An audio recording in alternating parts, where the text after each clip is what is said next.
Hi everybody, welcome to this channel. Today let's discuss about Jenkins. So what is Jenkins? So if you're a backend engineer, front-end engineer, a full stack developer, or a DevOps engineer or enthusiast who wants to understand how real production systems are built and deployed, tested and deployed at the same time, so then you are in the right place. So what is Jenkins? So the bigger question has been, what is this Jenkins that we talk about?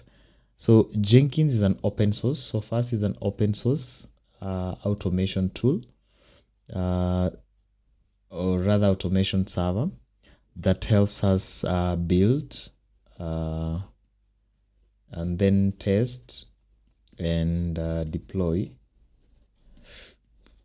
front-end application, or rather software applications automatically. So it's a way of automating software deployment. By automating, we mean instead of doing the normal. So normally the manual way of doing it is you'll have your server, you do your application here, and then you put it in a source code management system. Let's say this is Gitlab or GitHub. And then after this now, you will have to later on again pull this from wherever it is or in your machine, and then use SSH to log in into your server. Then on the server terminal, you now write your scripts.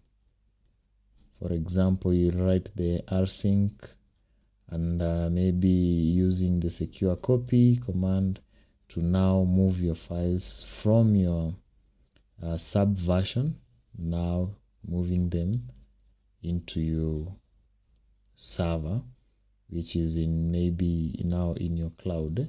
Let's say AWS, Azure, GCP, or even DigitalOcean, or whichever any other source of any other host that you use.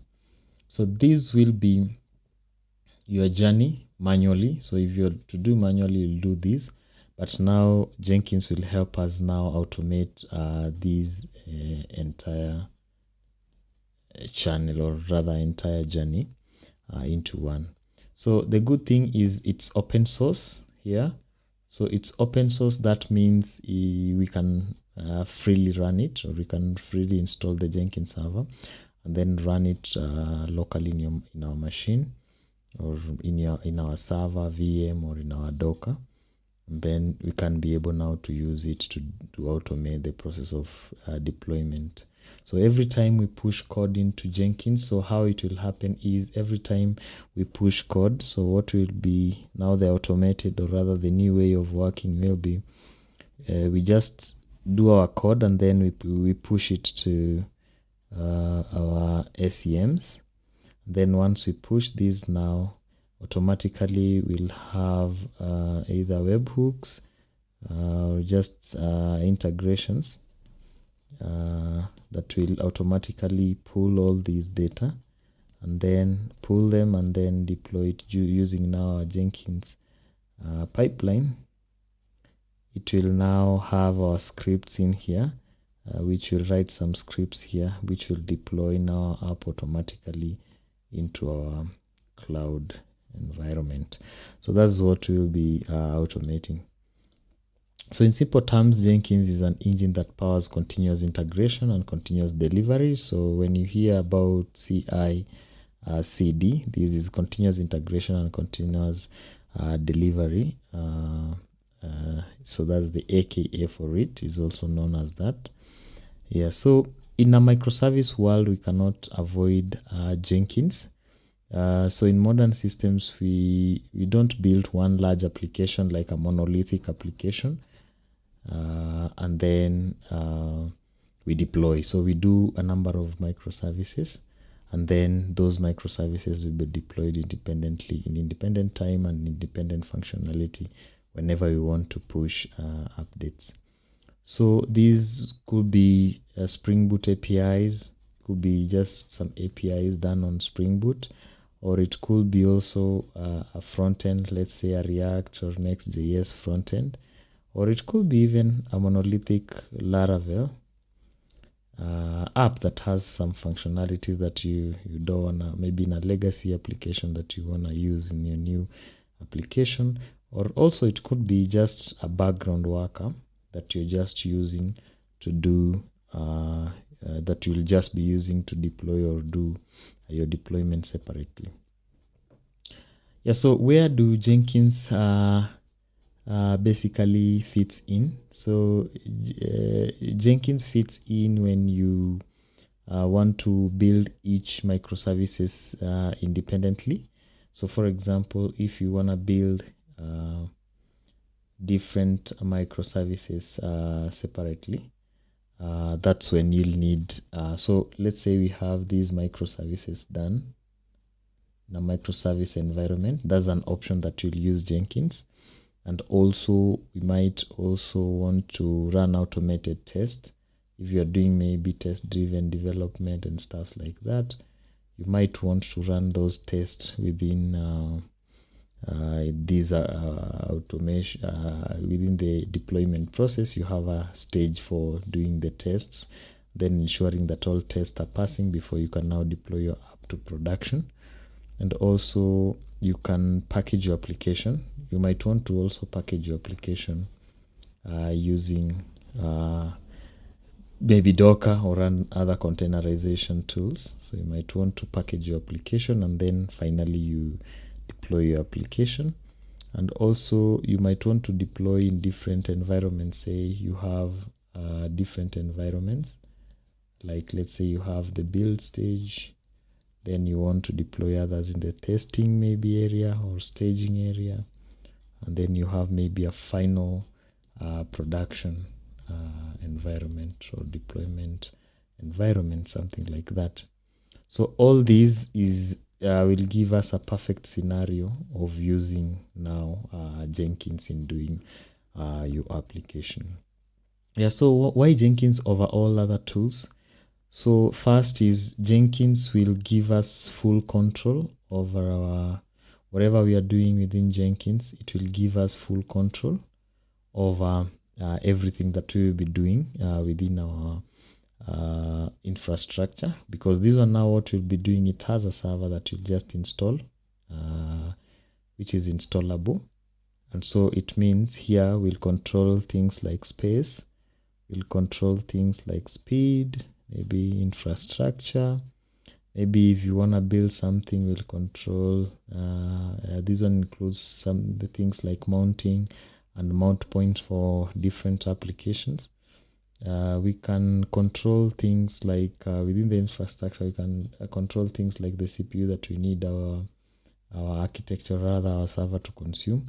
And then you'll avoid errors such as maybe you find sometimes when you're doing it using Gitlab CICD, you can get this where you surpass your quota, or maybe you find that you get these errors about maybe exceeded memory or stuff like that, or exceeded space or exceeded CPU compute time and stuff like that.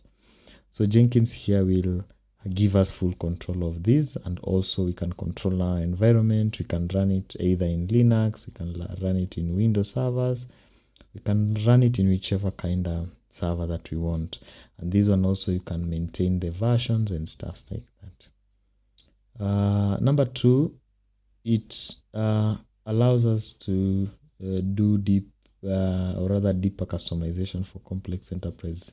For example, the things that I was saying about maybe you want to do tests, maybe you want to do some code cleanup before you deploy your code. Maybe you have some standardization within your code that you want to do, stuffs like maybe you want to check the code quality within your pipelines before you can deploy that code. Maybe after running maybe these, you want to do also things like security scans within your codes, things like that, and so many other items. So this will give us this deep customization in a way that we can run bash, we can run commands, we can run CLI similar commands within these without now exceeding or rather exploiting the available memory, the available resources in terms, because now this one is self-installed, so it's our own, something that we can make within our own. And then thirdly, it has endless plugin support. For example, if you are using Gitlab, it has a Gitlab API and I have so many other plugins. If you're using GitHub, it has also plugins that can help you to integrate that. If you're using Bitbucket, it can integrate within all these as opposed to other deployment or other CICD tools. So you can use these within cross-platform, and also you can have many other goodies that comes with these plugins that are still open source, and most of them are available. You can use when you do the installation, we'll be able to see that. Yeah, so these are the three major items that Jenkins gives us, and why we should, or rather why the importance of using this powerful tool, especially in a microservice architecture and also in hybrid cloud. So in hybrid cloud also, this is something, or in hybrid cloud environment. So this is an item that we don't want to miss when we are doing this kind of deployment. So what will you learn out of this course? So by the end of this course, first you'll be able to set up Jenkins from scratch. So I'll be doing an installation of Jenkins. So this one you can have your VM or maybe even your local machine, or also you can have maybe a running VM or a server in GCP, in Azure, or maybe you have a server in AWS. For this test, I think I'll use DigitalOcean.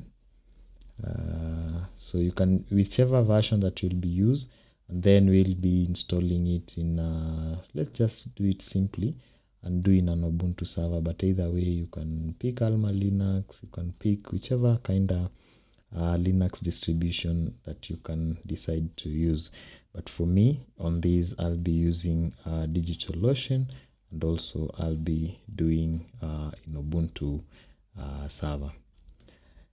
Yeah, so that's it on that. Number 2, we'll be able to create a production grade Jenkins pipeline. So this pipeline will just ensure that we have a CICD that's running commands, and that can be able to pull our code from GitLab, and also push our codes to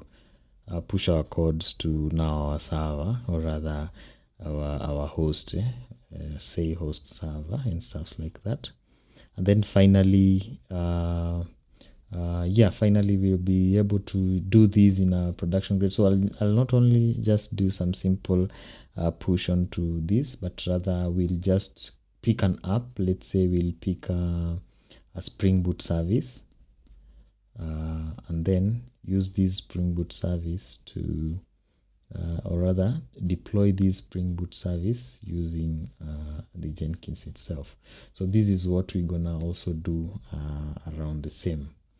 So this will be the first one, this is the second one, and then the third one we'll be able to build and deploy a Dockerized microservice. So we'll do a Spring Boot app. Let's say we can use one of maybe the services that we had built in this channel, or even you can build a new service using Spring Boot 4.0, and then we will now Dockerize this application, or rather containerize this application, whichever the term that you'll want to use.